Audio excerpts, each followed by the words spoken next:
देवं कंसचाणूरमर्दनं देवकी परमानन्दं कृष्णं वन्दे जगद्गुरुं साई कृष्णं वन्दे जगद्गुरुम्। ॐ सदानिम्बवृक्षस्य मूलाधिवासा सुधाश्राविणं दिक्तमप्यप्रियन्तं तरं कल्पवृक्षादिकं साधयन्तौ नमामीश्वरं सद्गुरुं साईनाथं नमामीश्वरं सद्गुरुं साईनाथं।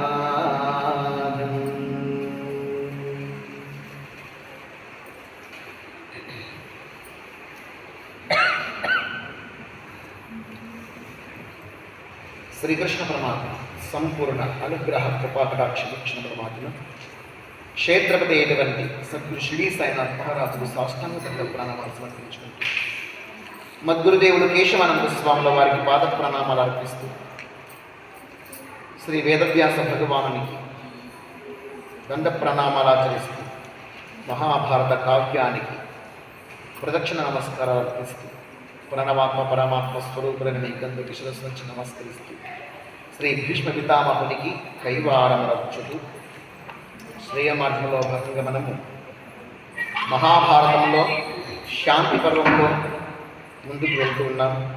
ఎన్నో ధర్మ రహస్యాల గురించి ధర్మ సూక్ష్మాల గురించి భీష్మ పితామహుడు ధర్మరాజుకు తెలియజేస్తున్నాడు. భీష్మ పితామహుడు ధర్మ పద్ధతుల గురించి తెలియచేయడం మొదలుపెట్టినాయి.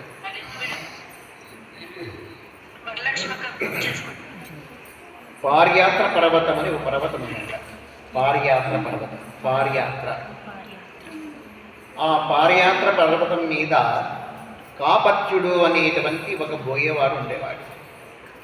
కాపత్యుడు ఇతడు చాలా ధర్మమూర్తి, తల్లిదండ్రులను సేవించేటువంటి వాడు, భక్తితో చాలా శక్తివంతుడు, ధనుర్ధారి, ధనుర్విద్యా పారంగతుడు.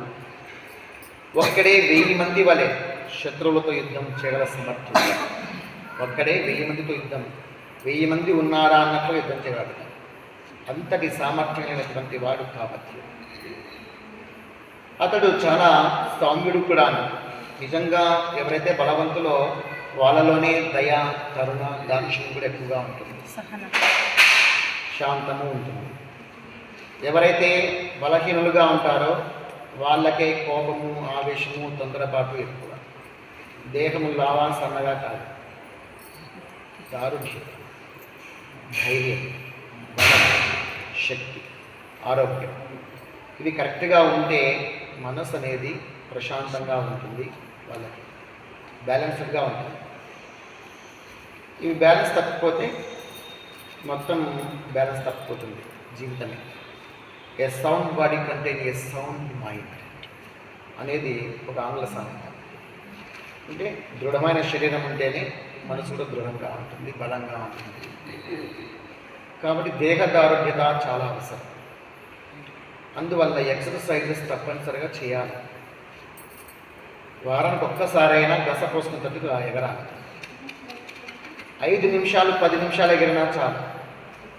అంతవరకు జోమికి ఉన్నటువంటి లోపలి ఉండే అంగాలు, ముఖ్యంగా గుండెకు ఎక్సర్సైజ్ జరుగుతుందా, ఊపిరితిత్తులకు ఎక్సర్సైజ్ జరుగుతుందా, మూత్రపిండాలకు ఎక్సర్సైజ్ జరుగుతుందా, లోపల ఉండే ప్రేగులకు, కాలేయానికి, పిట్యూటరీ గ్లాండ్స్కి, అడ్రినల్ గ్లాండ్స్కి ఎక్సర్సైజ్ ఎలా జరుగుతుంది? దేహము, ఈ కాళ్ళు, నడుము, చేతులు, తలకాయ, నోరు బాగా ఎక్సర్సైజ్ జరుగుతుంది. నోటికి ఎక్సర్సైజ్ చాలా ఎక్కువ ఉంటుంది. ఈ చేతులకు, కాళ్ళకు తప్పదు కాబట్టి కదులుతాయి. నడుము అప్పుడప్పుడు వంగుతుంది.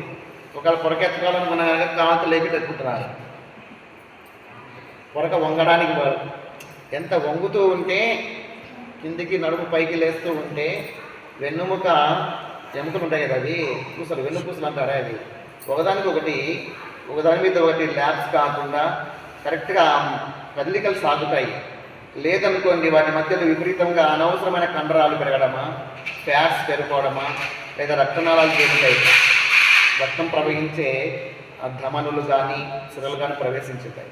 వాటి మీద ప్రెజర్ పడిపోతుంది, అనవసరమైనటువంటి బిగింపు ఏర్పడిపోతుంది. కాబట్టి వంగి పని చేయడం అనేది ఆవశ్యకం, ప్రతి ఒక్కరూ చేస్తూ ఉండాలి. ఎంతగా నడుము వంచుతూ లేస్తూ ఉంటే అంత ఆరోగ్యంగా ఉంటుంది. ఈ నడుము చుట్టూ పెరిగినటువంటి పొట్ట చుట్టూ ఉన్నటువంటి ఫ్యాట్స్ బాగా కరిగిపోతాయి, తగ్గిపోతాయి, అనవసరంగా పేరుకోవాలి, వేస్టేజ్ అనేది చేరుకోదు. అది అస్సలు లేకపోవడం వల్ల ఏమైపోతుందంటే వేస్టేజ్ ఎక్కువ పేరుకుంటుంది, సియాటికా ప్రాబ్లమ్స్కి దారితీస్తుంది. ఒకవైపు తిరిగి పడుకొని ఉండదు, చెమటలు పోస్తాయి, విపరీతంగా నొప్పి, విపరీతమైన బాధ, చెమటలు పోసేది, ఇవన్నీ వచ్చేస్తాయి. ఆ వైపు రక్తమే అందకుండా ఒక్కోసారి.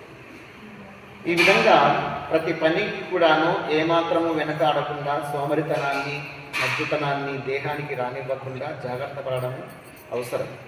దేహాన్ని దృఢంగా, స్థిరంగా, బలంగా, ఆరోగ్యకరంగా ఉంచుకోవాలి. ఆరోగ్యంగా ఉంచుకోవడం అనేది చాలా అవసరం. ఎందుకంటే దేహమే కలుధర్మ సాధన. ఈ కలియుగంలో ఇదే మనకు ఒక పనిముట్టు. నువ్వు ఏమి సాధించుకోవాలన్నా ఈ దేహంతోనే సాధించుకోవాలి, చచ్చి సాధించేది ఏమీ లేదు. ఈ దేహాన్ని నిలబెట్టుకొని దృఢంగా, బలంగా ఉంచుకొని, ఆరోగ్యంగా ఉంచుకొని ఏమైనా సాధన చేయవచ్చు. దేహమే కలుధర్మ సాధన. కలు ధర్మ సాధన రెండో ఖానా సార్.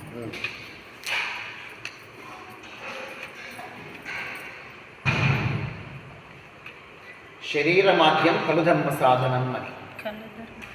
శరీరమాధ్యం కలుధర్మ సాధన, ఇది సంస్కృత వర్డ్.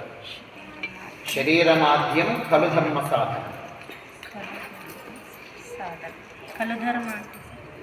కలియుగంలో మనం సాధన చేస్తే ఈ ధర్మాన్ని సాధించాలంటే, ధర్మాన్ని సాధన చేయాలి అన్నా, ధర్మాన్ని మనము సాధించుకోవాలన్నా,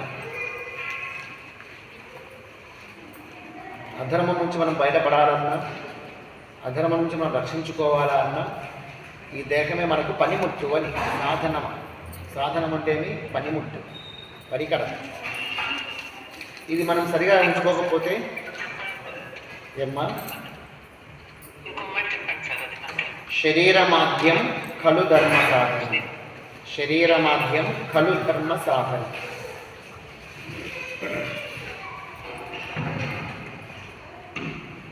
ఈ శరీరం ద్వారానే, ఈ మీడియం, ఈ మాధ్యమం ద్వారానే మనం ఏదైనా సాధించాలి అని దాని అర్థం. కాబట్టి దేహాన్ని ఫస్ట్ రక్షించుకోవడము మొదటి ధర్మం అంటారు విశ్వామిత్రుడు. దేహాన్ని కాపాడుకోవడం ప్రథమ ధర్మము అంటారు. అన్ని ధర్మంలో కంటే ప్రాణం కాపాడుకోవాలి, జీవితాన్ని కాపాడుకోవాలి, అది మొదటి ధర్మం అంటారు. ఒక సందర్భంలో ద్వాపరయుగం ప్రవేశించే ముందు దాదాపు 12 సంవత్సరాలు విపరీతమైన కరువు వచ్చిందట భూమి మీద. విపరీతమైన కరువు పుడితే ఆ కరువు సందర్భంగా పక్షులన్నీ కుప్పలుగా రాలిపడిపోయినాయి. తిండి లేక, నీళ్ళు లేక, చెరువులన్నీ ఎండకపోయినాయి, నీరు అనేది కనిపించకుండా అయిపోయింది, బీటలు బారిపోయినాయి చెరువులన్నీ, నేలంతా. జంతువులన్నీ కూడాను, పెద్ద పెద్ద జంతువులు అయితే ఉన్నాయి కానీ చిన్న చిన్న జంతువులన్నీ చచ్చిపోయినాయి. పెద్ద జంతువులన్నీ డొక్కలు లోపలికి వేసుకొని, ఎముకలు బయట వేసుకొని తిరుగుతున్నాయి. మనుషులకైతే ఆహారం దొరకడమే కష్టమైపోయింది. పచ్చి గడ్డి దొరికిందంటే చాలా రొట్టెలు కాల్చుకుని తినేవాళ్ళు. ఆ పచ్చి గడ్డి తీసుకోవడము, దంచడము, కొద్దిగా సాల్ట్ వేయడము, బాగా మెత్తగా నూరడము, దాన్ని చిన్నగా పల్చగా రొట్టెగా కాల్చుకోవడం, వెన్న మీద వేసి దాన్ని తినేవాళ్ళు. గింజలు దొరకడమే కష్టమైపోయింది. ఏమి దొరకనప్పుడు పీక తినేవాళ్ళు, చనిపోయిన జంతువుల్ని, చనిపోయిన పక్షుల్ని. అలాంటి స్థితిలో విశ్వామిత్రుడు పోతున్నాడు. అతనికి భోజనం చాలా ఆకలైపోయింది, తిండి దొరకలేదు. ఎక్కడ భిక్ష అతను అడిగినా భిక్ష ఎవరూ వేయలేదు, వాళ్ళకే దొరకడం లేదు జనాలకి. ఎవరికి ఏ కాయలు కానీ, కందమూలాలు కానీ, పండ్లు కానీ దొరుకుతాయా అంటే పండగ దానం చేసే పనులే. ఏమనంటే కందమూలాలు దొరకచ్చు, భూమిలో ఉంటాయి కాబట్టి. అవి కూడా అయిపోయినాయి, తోపన 12 సంవత్సరాల నుంచి వానలు లేకపోతేనే పోతుంది. ఆ విధంగా పూర్తిగా తిండికి ఇబ్బంది అయిపోయింది. అటువంటి స్థితిలో ఒక గ్రామం ప్రయాణం చేసి ఒక గ్రామం చేరుకున్నాడు. ఆ గ్రామము మాలవాడ, హరిజనుల వాడ. అప్పటికే బాగా పొద్దుపోయింది, చీకటి పడిపోయింది, అందరూ ముసుగం పడుకుని నిద్రపోయినారు. ఏదైనా తిండికి దొరుకుతుందేమో పోయి భిక్ష అడుగుదామంటే ఎవరు పడుకుని నిద్రపోయినారంతా. తిండికి ఏమైనా దొరుకుతుందా అని చూశాడు. చూస్తే అక్కడ ఒక తోలు ఏలబడి ఉంది. అది ఏం తోలా అంటే కుక్క చర్మం. కొద్దిగా పక్క తిరిగి చూస్తే కుక్కను ఒలిచినారు, తోలు వచ్చి పక్క తీసినారు. కుక్క మాంసం అట్లా ఉంది, అక్కడ ఏదో అది కప్పబడి ఉంది. దాన్ని చూశాడు. చూడగానే ఆ కుక్క మాంసాన్ని తినాలా అనుకుంటాడు విశ్వామిత్రుడు.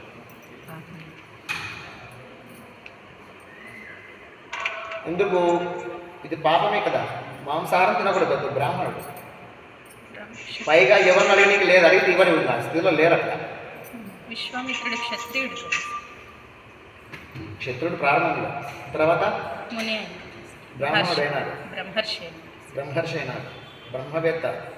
క్షత్రియుడు అంటే ఏమి? విశ్వామిత్రుడు. రామరాజ్యం కదా సార్, క్షత్రియుడు ఉన్న కాలం అప్పుడంతా రామరాజ్యం. బ్రహ్మ విద్యా బ్రాహ్మణ. క్షత్రుడా, వైశ్యుడా, శూద్రుడా కాదు. ఇక్కడ బ్రహ్మ విద్య తెలిసిన వాడే బ్రహ్మవేత్త, అతడే బ్రాహ్మణుడు. ఒకవేళ బ్రాహ్మణ కులంలో పుట్టినప్పటికీ బ్రహ్మ విద్య తెలియకపోతే అతడు విప్రుడు కావచ్చు. విప్రుడు వేరు, బ్రాహ్మణుడు వేరు. బ్రాహ్మణ కులంలో పుట్టిన వాళ్ళందరూ బ్రాహ్మణుడు కాదు. బ్రహ్మ విద్యాత్ బ్రాహ్మణ వేదం చెప్పేదని. బ్రహ్మ విద్య తెలిసిన వాడే బ్రాహ్మణుడు. అది వాళ్ళు ఏ కులంలోనో పుట్టని సంబంధం లేదంటుంది వేదం. సరే, ఇక్కడ బ్రాహ్మణుడు అయినటువంటి ఇతడు బ్రాహ్మణోత్తముడైనాడు. ఇక్కడ బ్రహ్మర్షి విశ్వామిత్ర ఆకలి బాధ అనుభవించాల్సి వచ్చింది. అక్కడ కుక్క మాంసం తినాలనుకుంటాడు. పోయి చిన్నగా దాన్ని తీసుకున్నాడు, తిందాము అని. అంతలోకి యజమాని లేచాడు. ఏది శబ్దం అవుతుందని తిరిగి లేచాడు. లేచి ఎవడో వాడు దొంగతనం చేస్తున్నాడు మాంసాన్ని అని చెప్పేసి కోపంగా వచ్చేసాడు. వస్తానే స్టన్ అయిపోయాడు. క్షమించండి నాయన, నేను ఈ విధంగా ఆకలితో అలమటిస్తున్నాను, తినడానికి ఏమీ లేదు, చాలా రోజులైంది, చాలా ఇబ్బందికరంగా ఉంది. ఫస్ట్ నేను బతకాలి కాబట్టి ఏదో ఒకటి బతకాలి కాబట్టి నేను మీ మాంసం తినాలనుకుంటున్నాను, నాకు ఈ దానం చేయండి. నువ్వు ఒక బ్రాహ్మణుడు, విశ్వామిత్రుడు, పైగా విశ్వామిత్రుడు అంటున్నావు. నువ్వు మహానుభావుడు స్వామి, మీరు పుణ్యాత్ములు, మీరు అసలు మాలవాడికి రాకూడదు. వచ్చినాను మాంసం, అది కుక్క మాంసం. అన్ని జీవరాశులకి నీచమైన జంతువు కుక్క అంట. ఆ కుక్క మాంసాన్ని మాలాంటి వాళ్ళు తినచ్చు, కానీ మీరు బ్రాహ్మణుడు తినకూడదు. కావచ్చు, ఈ దేహముతో నేను ఎన్నో పనులు చేయవలసి ఉంది, సమాజ శ్రేయస్సు కోసం, నా కోసం కాదు. లోక కళ్యాణార్థమై బ్రాహ్మణులందరినో ఉద్ధరించవలసిన పరిస్థితి నాకున్నది. అందువల్ల నేను ఈ దేహాన్ని కాపాడుకోవాలి, నేను బతకాలి. ఫస్ట్ నేను జీవిస్తే 10 మందికి నేను ఉపకారం చేయగలను. కాబట్టి నా శరీర పోషణ కోసం, నా జీవితం కోసం, నేను బతకడం కోసం ఇది చేయవలసిందే. ఇది అధర్మం కాదా స్వామి అంటాడు. అధర్మమే. ఒక బ్రాహ్మణుడు మాంసం తినడం అధర్మమే. అది కూడా దొంగతనం చేసి తినడము పరమాధర్మము. కానీ ఒక పెద్ద ధర్మాన్ని సాధించడం కోసం చిన్న ధర్మాలను త్యజించవచ్చు అనే ఒక సూత్రాన్ని ఆధారపడి నేను లోకోద్ధారణ కోసం, లోక కళ్యాణం కోసం నేను కొన్ని పనులు చేయవలసి ఉంది. కాబట్టి నా జీవితాన్ని నేను కాపాడుకోవాలి. కాబట్టి ఈ చిన్న చిన్న అధర్మాలను చేయకపోతే, ఇకపోతే నాకు 2 అధర్మాలే. మాంసం తినడము అధర్మమే, అలాగే దొంగతనం చేసి తినడము అధర్మమే. ఇకపోతే నువ్వు కనికరించి నువ్వు దానం ఇస్తే నాకు ఒక అధర్మం నుంచి బయటపడతా, దొంగతనం అధర్మం నుంచి బయటపడతా. ఇకపోతే మాంసం తిన్నాను, కుక్క మాంసం తిన్నాను, నీచ జన్మ ఏంటంటే కుక్క జన్మ తింటాను, కుక్క మాంసం తింటున్నాను కదా, ఆ పాపాన్ని మళ్ళీ తపస్సు చేసి బతికించుకుంటున్నాను, ఆ పాపాన్ని కడిగేసుకుంటా. నేను తపస్సు చేస్తే ఆ పాపాన్ని కడిగేసుకుంటాను. ఫస్ట్ నేను బతకాలి, నాకు ఆ దానం చేసి తిన్న బతకాలి. సరే స్వామి. తప్పకుండా ఇస్తాను అని చెప్పేసి ఆ హరిజనుడు ఆ కుక్క మాంసం ఇస్తే ఆ కుక్క మాంసం తిని బతికింటాడు. విశ్వామిత్రుడు శరీరమాధ్యం కలుధర్మ సాధనం అనేది విశ్వామిత్రుడే. శరీరమాధ్యం కలుధర్మ సాధనం. నేను ఏదైనా ధర్మం సాధించాలి అంటే నాకు ఈ దేహం బాగుండాలి, ఈ దేహం బ్రతికించుకోవాలి, ఈ దేహాన్ని కాపాడుకోవాలి. అందుకోసమే నేను ఈ మాంసం తినాల్సి వస్తుంది అని చెప్పేసి చేస్తాడు. తద్వారా తనకి దోషమేమీ అంటలేదు. తర్వాత తపస్సు చేస్తాడు, ఆ పాప ప్రక్షాళన చేసుకుంటాడు. తర్వాత ఆ విశ్వామిత్రుడు పడిన ఆ వేదనకు, ఆవేదనకు, ఆ క్షోభకి, ఆ బాధకు ఇంద్రుడు ఓర్చుకోలేకపోయాడు, తట్టుకోలేకపోయాడు, బాధపడిపోయాడు. నా యొక్క ప్రభావం వల్లనే కదా ఈ వర్షాలు కురవలేదు, విశ్వామిత్రుడు కుక్క మాంసం తినాల్సిన పరిస్థితి వచ్చిందంటే మహాపాపం, నాకే మహాపాపం అని చెప్పేసి అప్పుడు వెంటనే ఇంద్రుడు వర్షం కురిపిస్తాడు. పంటలన్నీ బాగా అద్భుతంగా చెరువులు నిండుతాయి, మళ్ళీ సస్యశ్యామలం అవుతుంది. విశ్వామిత్రుని వల్ల అయింది. విశ్వామిత్రుడు సామాన్యుడు కాదు, బ్రహ్మవేత్త, బ్రహ్మజ్ఞ, మహాతపస్వి, మహాయోగి. దోషాలు ఉండవచ్చు గతంలో. శ్రీరాముడు అంతటి వానికి దగ్గరుండి పెళ్లి చేయించారు శ్రీరామచంద్రుడికి విశ్వామిత్రుడు. శ్రీరామునికి విద్యాబుద్ధులు నేర్పించినాడు. శ్రీరామచంద్రుడు అంతటి వాణితోనే సేవలు పొందినాడు. వశిష్ఠుడే అంత సేవలు పొందలేదేమో, వశిష్ఠ మహర్షియే అన్ని సేవలు పొందలేదేమో, విశ్వామిత్రుడే సేవలు పొందినాడు. పాదాలు ఉతికించుకున్నాడు, బట్టలు ఉతికించుకున్నాడు, కట్టెలు తెప్పించుకున్నాడు. బయటికి వెళ్తుంటే పావుకొళ్ళు తన పాత రక్షలు తెప్పించుకున్నాడు. రామచంద్రుడు ఎంతో వినయ విధేయతలతో రామలక్ష్మణుడు ఇద్దరు కూడా విశ్వామిత్రునికి సేవలు చేసినాడు. సాక్షాత్ రామునికే సేవ చేసినాడు సార్. కౌసల్య సుప్రజ రామపూర్వాన్ని నిద్రలేపే ఇది కూడా. ఆ విధంగా విశ్వామిత్రుడు శ్రీరామచంద్రునంతటి వాడితో సేవలు పొందినాడంటే విశ్వామిత్రుడు సామాన్యుడు కాదు. ఆ రామలక్ష్మణులకు ఆకలి తప్పులు లేకుండా బల, అతి బల అనే విద్యలు కూడా ప్రసాదించారు. రామలక్ష్మణులకు ఇద్దరికి వాళ్ళకి ఆకలి తప్పులే ఉండవు, నిద్ర గురించి ఆలోచన చేసే పనే లేదు. ఎన్నో అస్త్రశస్త్రాలు ఇచ్చినారు. తన దగ్గర ధనుర్విద్య ఉంది, అమోఘమైన ధనుర్విద్య మహాశివుని దగ్గర తెచ్చుకున్నాడు తపస్సు చేసి. ఆ ధనుర్విద్య అంతా ఇచ్చినాడు రామలక్ష్మణులకు ధర్మ రక్షణ కోసం, ధర్మ సంస్థాపన కోసం, లోక సంరక్షణ కోసం. తాను ఒకప్పుడు వశిష్ఠ మహర్షితో శత్రుత్వం పెట్టుకుని ఉండవచ్చు కాక, రాగద్వేషాలతో అల్లాడి ఉండవచ్చు కాక, అదంతా మాయా ప్రభావం.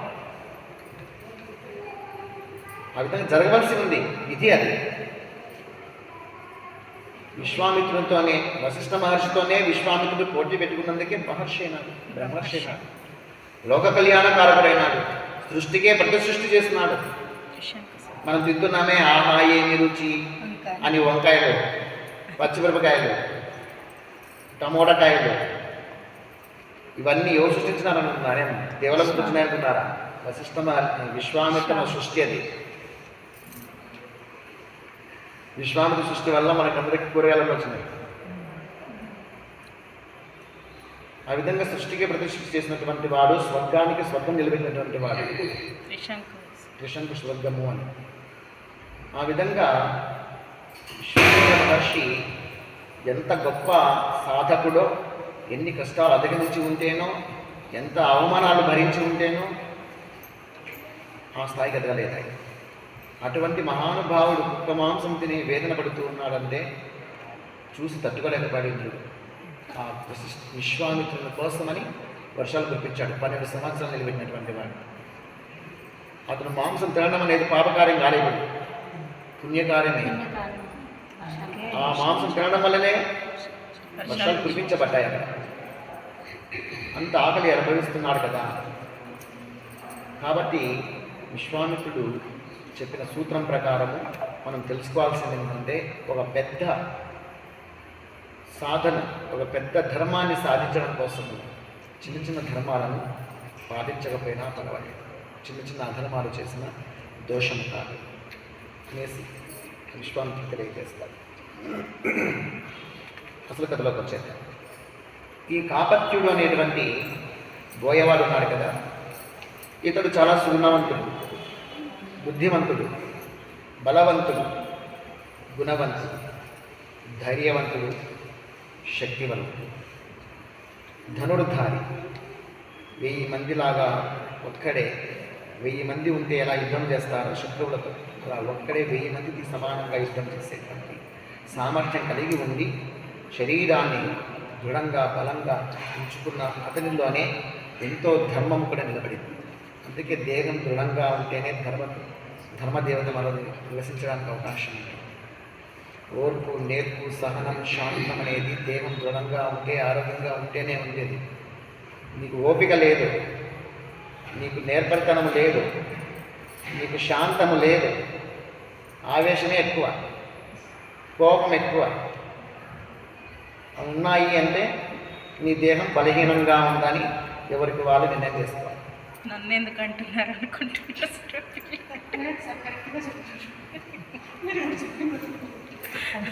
నీ దేహం దృఢంగా బలంగా ఉంటే నీ కోపం రాదు, ఆవేశం రాదు, శాంతంగా ఉంటావు, మంచి మాటలతోనే ప్రవర్తిస్తావు, ధర్మంగా నడుచుకుంటావు, నెమ్మదిగా ఉంటావు, అర్థం చేసుకుంటావు పరిస్థితుల్ని.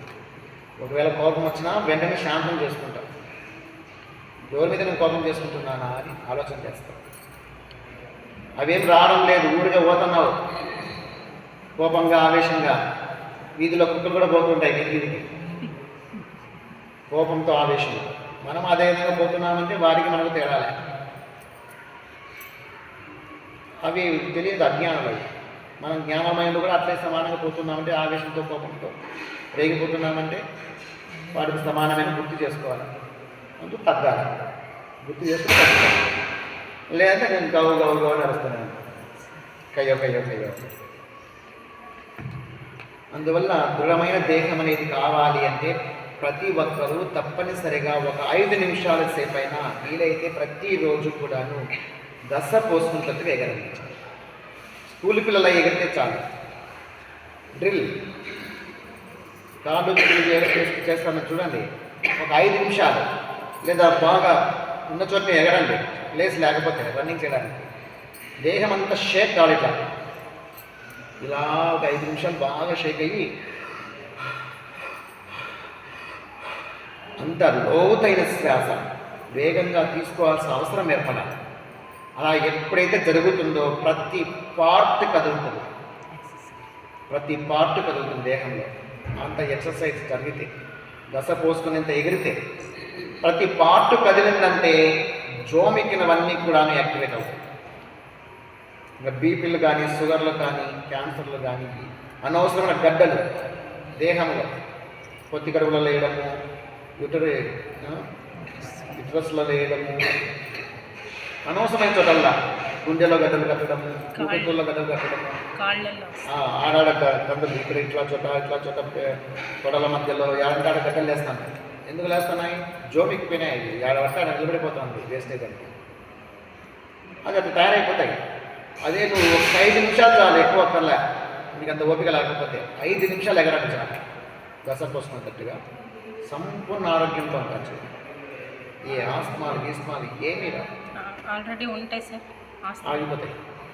స్ట్రెంగ్తన్ అవుతుంది బాడీ స్ట్రెంగ్తన్ అయిపోతుంది. ఎందుకు? వీక్ అయింది కాబట్టి ఆస్తమాలు వస్తున్నాయి. క్రమక్రమంగా పికప్ చేసుకుంటుంది. వాళ్ళు 5 నిమిషాలు ఎగరలేరు, 2 నిమిషాలు, 1 నిమిషాలు ఎగిరినా చాలు.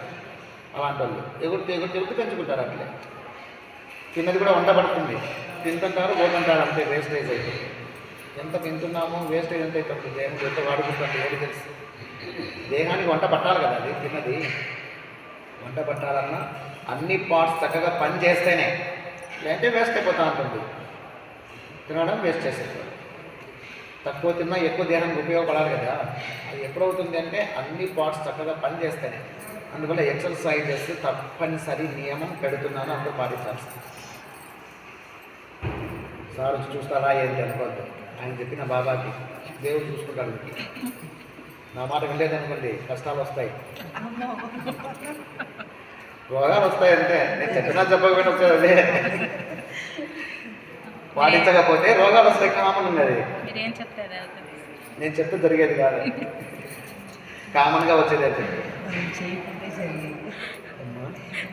చేయకోకుంటే జరిగేది సార్. చేయకపోతే జరిగేది అదే.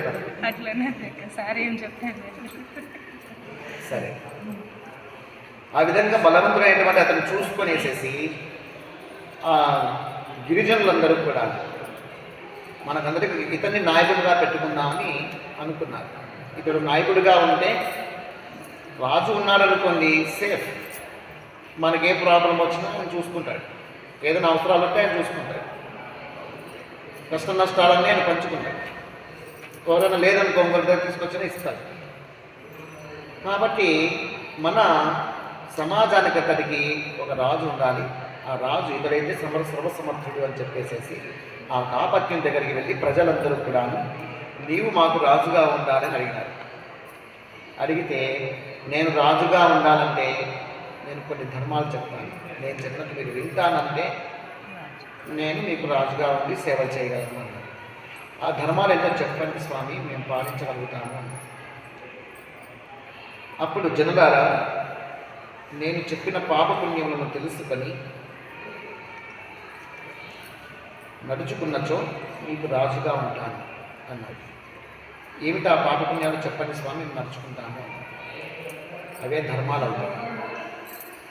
శిశువులను కానీ, మునులను కానీ, స్త్రీలను కానీ చంపకూడదు.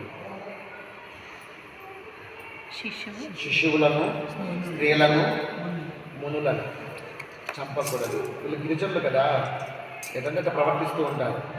అడవి మనుషులు వీళ్ళు. అడవి మనుషులు కాబట్టి వాళ్ళకి ఇవన్నీ తెలియవు, పాపపుణ్యాల గురించి తెలియవు, ధర్మాధర్మ విచక్షణ జ్ఞానం ఉండదు, అలా ప్రవర్తిస్తూ ఉంటారు. కాబట్టి స్త్రీలను కానీ, మునులను కానీ, శిశువులను కానీ చంపరాదు. ఇంకా ఎవరిని చంపరాదు. రెండవ ధర్మం ఏంటంటే నిన్ను చంపనీకి వచ్చిన వాడిని తప్ప ఇంకెవరిని చంపరాదు. రెండవ ధర్మం ఆత్మరక్షణ. నిన్ను చంపనీకి ఎవరైనా వస్తే నువ్వు చంపవచ్చు తప్ప ఇంకెవరిని నువ్వు చంపకూడదు. అది రెండవ ధర్మం. నిన్ను చంపనీకి వచ్చిన వాళ్ళని తప్ప ఇంకెవరిని నువ్వు చంపరాదు. మూడో ధర్మం వచ్చేసి క్రూర మృగమైనా కానీ, సాధు మృగమైనా కానీ కాక సాధారణంగా ఏ మృగమును చంపరాదు అన్నాడు. అది క్రూర మృగమైనా చంపరాదు, సాధు మృగమైనను చంపరాదు. అతడు చూడు, ఒక బోయేవాడై ఉంది, ఒక సర్వసమర్థుడై ఉంది, 1000 మందిలాగా ఒక్కడే ఉండి అనేక మంది శత్రువులతో పోరాడగల శక్తి సామర్థ్యాలు ఉండి కూడాను ఈ ధర్మాలు చెప్తున్నారు. ఎంత కారుణ్యం ఉంటే, ఎంత కారుణ్యం ఉంటే ఆ మాటలు వస్తాయి. అడవిలో క్రూర మృగాలు మీదకి వస్తాయి కదా సార్, అదే చెప్తున్నారు కదా, నీ మీదకి ప్రాణం చంపనీకి వస్తే చంపుకో, మనిషికైనా ఎవరైనా కానీ. నీ ప్రాణహాని కలిగేటప్పుడు నువ్వు చంపవచ్చు కాక, నీకు ప్రాణం హాని ఏమి లేదు, అది ఎట్లా పోతుంది, అట్లా సర్పం పోతా ఉంటుంది, అట్లా సర్పం అది క్రూర మృగమే. పాము పోతుంది అట్లా, అయ్యో రాము పాము పోతుంది 10 మందికి చూసి దాన్ని చంపేస్తారు. దాని చంపనీకి వేరే ఉన్నాయి, ముంగీసులు ఉన్నాయి, గ్రద్దలు ఉన్నాయి, పిల్లులు అక్కడికి వెళ్ళి చంపేసుకుంటాయి, ఇంకా పీకాకులు ఉన్నాయి, నెమళ్ళు ఉన్నాయి. నెమళ్ళు అని తినేస్తాయి శుభ్రంగా, ఎంత పచ్చపామైనా తినేస్తారు. పాములే ఉండవు సార్ నెమళ్ళు ఉన్న చోట పాములు ఉండవు, గ్రద్దలు తిరిగే చోట కూడా పాములు ఉండవు. వాటిని తిని వేరే ఉన్నాయి, అది నీకే హాని కలిగించడానికి. ఎందుకు చంపుతావు? షిరిడి సాయిబాబా వారు చెప్పినారు కదా బాబా చరిత్రలో, ఒక సందర్భంలో వస్తుంది. బాబా వారు మందిరంలో కూర్చోబెట్టిన అందరికీ ఏదో బోధ చేస్తూ ఉంటే చిన్నగా కిటికీలో నుంచి ఒక పాము దొరుకుతుంది లోపలికి. ఆ పాము చూడగానే అందరూ గబ్బగబ్బలేశారు, పాము పాము పాము, కర్ర తీసుకురండి అని చెప్పేసి. అప్పుడు బాబా చెప్తాడు, ఎందుకు అలా అరుస్తున్నారు, పాము వచ్చింది స్వామి, అందరూ ఇటువైపు వచ్చేస్తే దానికి అవకాశం ఇవ్వండి, అది వెళ్ళిపోతుంది, ఎవరికి హాని తలపెట్టదు అని చెప్పేసి, నువ్వు వెళ్ళమ్మా, ఈ జనాల మధ్యలోకి రావద్దు అని బాబా చెప్పగానే పడగెత్తుకునేటువంటి పాము పడగ కిందికి దించుకొని ఎట్లయితే కిటికీ ఎక్కి లోపలికి వచ్చిందో శుభ్రంగా ఆ కిటికీ ఎక్కి బయటికి వెళ్ళిపోయి తర్వాత చెప్తాడు, ఏ ప్రాణిని కూడాను చంపరాదు. ఏ ప్రాణికి హాని తలపెట్టినా నాకు హాని తలపెట్టినట్టే. మరి క్రూర జంతువే అది. బాబా వారి వరకు చెప్పినారా? మహాత్ములైన వాళ్ళు చెప్పిన దారి మనకు ఆచరింపదగినటువంటి దారి. ఇంకో సందర్భంలో అదే చోటనే ఉపన్యాసం చెప్పినట్టే బాబా వారు శ్యామ భుజం మీద కవాలు ఉన్నాయి, తేలు పట్టు దాని మీద తేలు పడుతుంది పైన పక్కన ఉంటుంది సార్, పడదు, ఉంటుంది, అది వింటా ఎట్లా ఉంటుంది. వస్తుంది? ఆ తేలు దాని మీద ఉంది అక్కడ. చూసుకున్నాడు, చూసుకునేసి టవల్ అట్లా ముద్ర చుట్టుకొని పోయి పట్టి ఏం చేయాలి, దాన్ని చంపకూడదు అన్నాడు బాబా. శ్యామ ఎవరు? బాబా వారికి అత్యంత సన్నిహితమైనటువంటి భక్తుడు. బాబా బోధనని స్పష్టంగా అర్థం చేసుకున్నటువంటి వాడు కాబట్టి ఎవరికి డిస్టర్బ్ కాకుండా ఆ ఖండవాన్ని అలా పట్టుకొని కిందకి తీసుకొని పోయి బయట తీసుకొచ్చాడు శ్యామ. అట్లా మనము కూడాను ఏదైనా ఒక ప్రాణులు మనకు ఇబ్బంది కలిగించేటువంటి ఇంట్లో కానీ వస్త్రాల్లో కానీ కనబడితే పెద్దగా భయపడాల్సిన అవసరం లేదు. మనం చంపకుండా ఉంటే, మనం చంపుతున్నాం అనుకోండి భయపడాల్సి వస్తుంది. ఎందుకు? ప్రకృతి మాతకు ప్రతి ప్రాణి బిడ్డయి. చిన్న చీమ దగ్గర నుంచి పెద్ద జంతువు ఏనుగు వరకైనా కానీ, డైనోసార్ వరకు కూడా ప్రతి ప్రాణి దానికి బిడ్డనే, మానవుడు కూడా దాని బిడ్డనే. అయితే ఏ ప్రాణికి నువ్వు హాని తలపెట్టినా ప్రకృతి మాత గుర్తుపెట్టుకుంటుంది. నువ్వు పాములను చంపుకుంటూ కూర్చున్నావు, తేలను చంపుకుంటూ కూర్చున్నావు, మంటలు చంపుకుంటూ కూర్చున్నావు, అన్నీ చూస్తుంది అమ్మ. పాముతో గడిచిన వాడిని, పాములు చంపినటువంటి వాడిని పాముతోనే సమస్య తెచ్చిపెట్టి ప్రకృతి మాత. మా ఊరి పక్కనే లోచర్ల అని ఉంది ఊరు. ఆ లోచర్లలో ఎక్కడన్నా పాము కన ప్రాణి ఒకటి పిలుస్తారు, వాడు కింద అనుకుంటూ వస్తాడు, పోయేసి దాన్ని చంపేస్తాడు. అలా ఎన్ని పాములు చంపినాడు? కనపడినంతా చంపేస్తాడు. అలా చేస్తున్నారు. ఒకరోజు తన పొలంలో ఏదో పని చేసుకుంటూ వచ్చి నిలబడి చెట్టు కింద నిలబడుకుంటుంటే ఒక పాము ఎక్కడి నుంచి వచ్చిందో ఫాస్ట్గా వచ్చేస్తుంది. వేగంగా వచ్చేసి కాళ్ళు చుట్టుకొని మరి కాటేస్తుంది.